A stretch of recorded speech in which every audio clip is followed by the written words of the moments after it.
The power died at Hamilton Preparatory Academy at 8:47 p.m.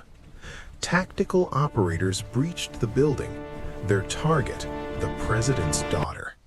The janitor reached for a weapon he hadn't touched in 4 years because Marcus Wade was one of the deadliest snipers in Marine history. The janitor's closet at Hamilton Preparatory Academy smelled of industrial bleach and institutional neglect. Marcus Wade organized his cleaning cart with military precision, each item aligned and purposeful. At 48, he'd become a master of invisibility. His gray uniform rendered him beneath notice to the wealthy teenagers stalking these hallways. He was furniture, background noise, exactly how he wanted it. The walkie-talkie crackled. Science experiment explosion, East Wing. Marcus gathered supplies and headed out, his eyes automatically cataloging security camera angles and blind spots as he walked, old habits from another life. The fluorescent green slime covered 10 feet of hallway. Marcus knelt and began scrubbing, his knees protesting from too many years jumping from helicopters in places that wanted him dead. Footsteps approached. Sophia Reynolds emerged from the chemistry lab, backpack over one shoulder. The president's daughter, 17 years old, trying hard to be normal.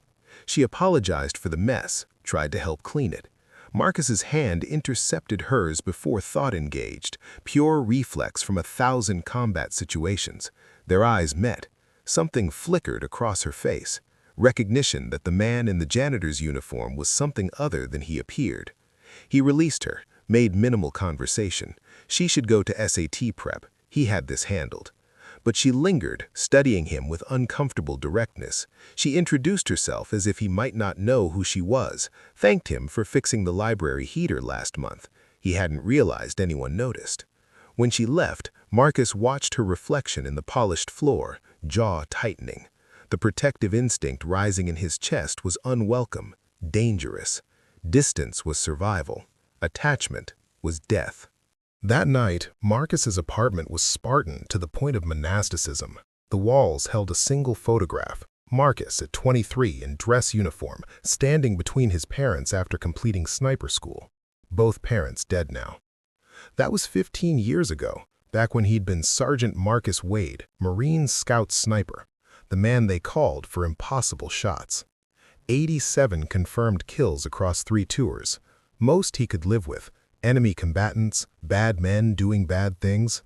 But number 88 was different. Mosul, final push against ISIS. Marcus providing overwatch for Marines clearing buildings. Command screaming about a high-value target in a second-floor window. Military-aged male holding something that could be a weapon. Bad angle, partially obscured. But Marines were dying, and Marcus had the shot. He'd squeezed the trigger with a lover's gentle pressure. 600 meters away, the target dropped. The building was cleared 30 minutes later. Not a foreign fighter, a school teacher waving a white cloth to signal his building was clear of combatants. Marcus's scope had misidentified it as a potential weapon. The investigation was thorough. Intelligence was bad, identification was wrong, but Marcus pulled the trigger with insufficient certainty. Killed a non-combatant through negligence. Dishonorable discharge, 15 years of service erased.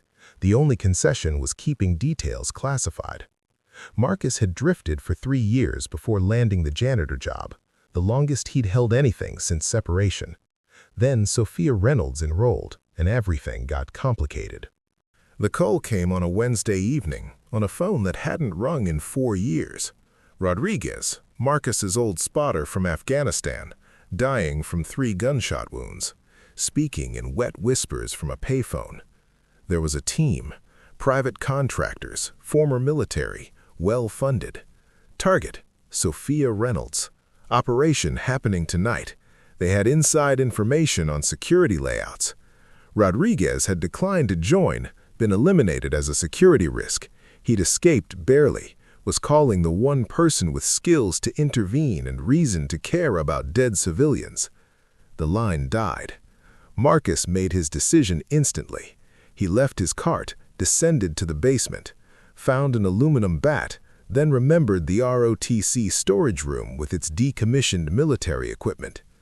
The M40 sniper rifle sat behind a locked cage, supposedly deactivated. Marcus picked the lock, examined the weapon. The firing pin had been removed, but the maintenance shop had metal files and grinding wheels. 10 minutes, and Marcus had fabricated a replacement. He was walking toward the shop when the power died. Emergency lights kicked on, casting everything in red shadow. Above him, confused voices. In the distance, fire alarms. Standard evacuation protocol would move Sophia from the secured interior to the exposed exterior, exactly what an assault team would want. Marcus took the stairs 3 at a time, pushed against evacuating students, reached the library. Empty. But a service door at the rear stood ajar, recently disturbed. Through the door, into darkness. Voices ahead. Agent Nash and someone unfamiliar with military precision. The mechanical room. Nash on his knees, hands zip-tied, blood on his face. A tactical operator with suppressed pistol standing over him. Sophia 15 feet away, between 2 more operators. Professional containment while extraction unfolded elsewhere. Marcus had 2 options: fall back, alert authorities, or eliminate the threat. The first operator shifted, presenting a clean shot. 700 meters in Mosul, Marcus threaded bullets between friendlies. Here, at 50 feet, with an untested rifle, this should be trivial. Should be. Except if the firing pin failed, or his aim was off by an inch, Sophia Reynolds would die. Number 89. The operator started to turn, instinct alerting him to observation. Marcus squeezed the trigger. The rifle barked. The operator dropped instantly. Marcus was already moving, chambering another round. The second operator checked his fallen colleague. Tactical error. Marcus dropped him center mass. The third grabbed Sophia, used her as a shield while backing toward the exit. Stalemate. Marcus stepped from cover, rifle raised but not aimed, drawing fire, provoking response. Tactically insane. The operator shoved Sophia away, brought his weapon up to engage the real threat. Marcus fired.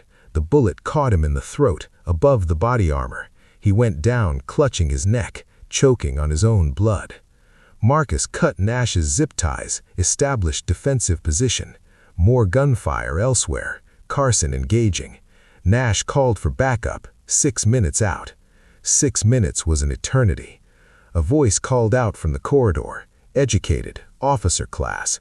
Offered terms, explained backup wouldn't arrive in time.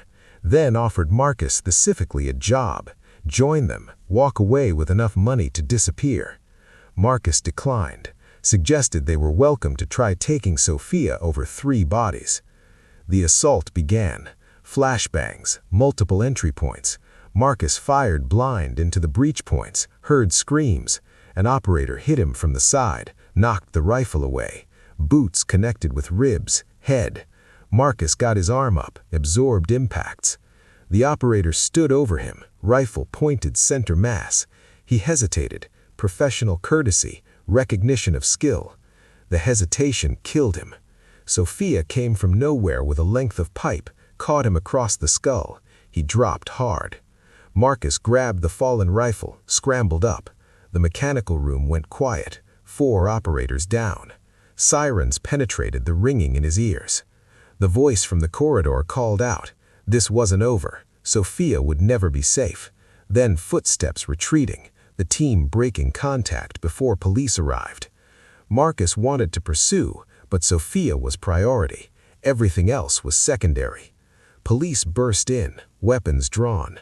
Marcus set down the rifle, raised his hands, allowed himself to be cuffed while they sorted threat from victim.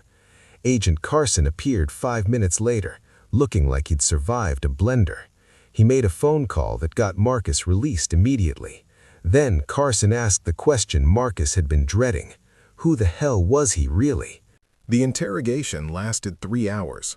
Marcus told them everything. Service record, discharge, Rodriguez's call, his decision to intervene. Deputy Director Sarah Vance listened without interruption.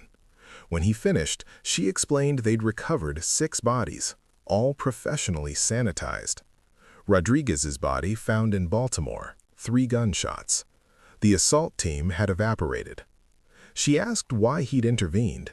The appropriate response was alert security, not arm yourself and engage multiple hostiles. Marcus gave her truth.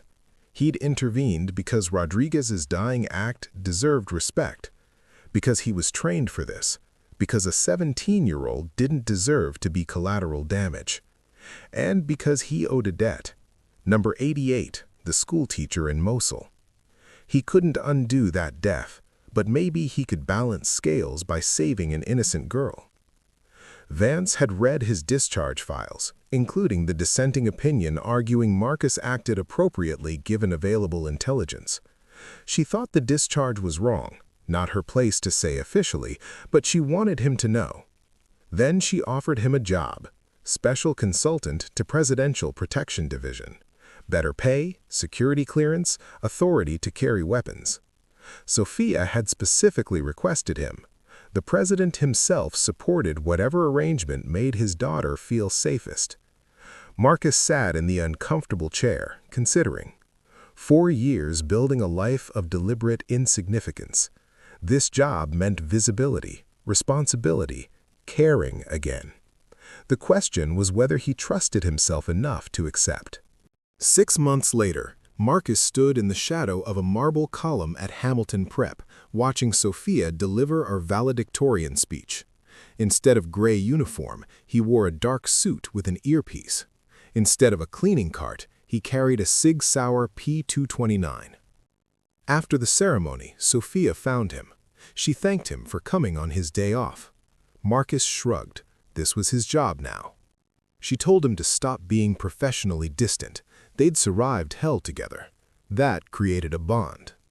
She wanted to know if he was happy. Marcus considered seriously. Yes, something close to happy. The work was purposeful. The guilt had eased, not disappeared, but become manageable. He slept better, dreamed less of Mosul. He'd never completely forgive himself for the schoolteacher, but maybe forgiveness wasn't the point. Maybe the point was living in a way that honored that death by preventing others. Sophia revealed her college plans had changed. Georgetown, studying international relations and security policy. Long-term, intelligence work, preventing attacks like they'd survived. The experience had changed her trajectory. She was choosing purpose over comfort, just like Marcus. Agent Carson approached. Time to move, motorcade schedule. Sophia extended her hand formally. See you Monday, first day at Georgetown. She expected him to be just as annoyingly professional there. Marcus shook her hand, allowed himself a small smile. He'd do his best. She laughed, then walked toward the waiting motorcade. Marcus's phone buzzed. Text from Vance. The investigation had identified 2 operators, both former Russian special forces. Briefing Monday morning. His attendance required. The threat hadn't ended. It had evolved. Someone still wanted to hurt the president through his daughter. Marcus drove away from Hamilton Prep, leaving behind the chapter where he'd been invisible. The future was uncertain, probably dangerous, definitely complicated. But for the first time in 4 years, Marcus Wade felt like he was moving towards something rather than running away. The past would always haunt him, but the future held possibility of redemption measured in people saved rather than killed. It wasn't forgiveness, but it was purpose. And sometimes, purpose was enough.